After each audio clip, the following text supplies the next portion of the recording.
عجائب.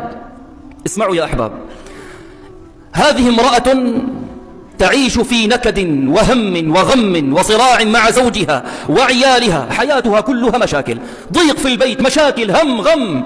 فجاءتها جارتها في يوم من الأيام وقالت لها: لما لا تقرأين سورة البقرة؟ وذكرت لها ما فيها من البركات والخيرات والأنوار. تقول هذه المرأة: فواظبت على قراءة سورة البقرة. تقول: فوالله الذي لا إله إلا هو رأيت في المنام امرأة قبيحة ومعها أطفال على صورتها. فقالت، أي تلك المرأة القبيحة، قالت: نحن من سكان الأرض، نحن من أهل الأرض، أتينا لنخرجكم من هذا البيت ولكن أخرجتمونا بسورة البقرة.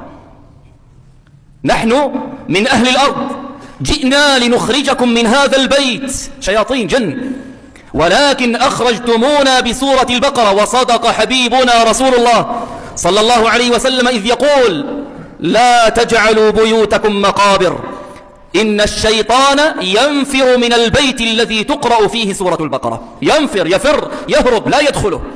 وهذه فتاة بلغت من العمر 40 سنة ولم تتزوج، وكانت تجد نفورا شديدا من الرجال، نفور شديد.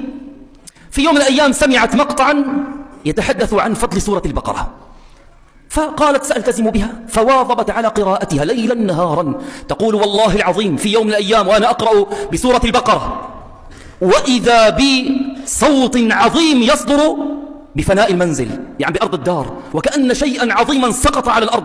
فخرجت مسرعة وإذا بالشجرة التي عندنا في الدار سقطت على الأرض وخرج سحر من تحتها، سحر مدفون تحت الشجرة. 40 سنة. قالت: وأنا الآن بفضل الله متزوجة وعندي أولاد وأنعم بحياة طيبة وسكينة. سبحان الله، سبحان الله. وامرأة أيضا تشتكي من ضيق في بيتها ومشاكل وكذا.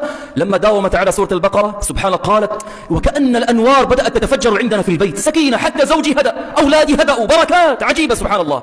وهذا رجل يقول: كنت أملك عدة شركات، عددا من الشركات، وكنت صاحب مال كثير، ففجأة تغير الحال وأصبت بانتكاسات عظيمة كبيرة،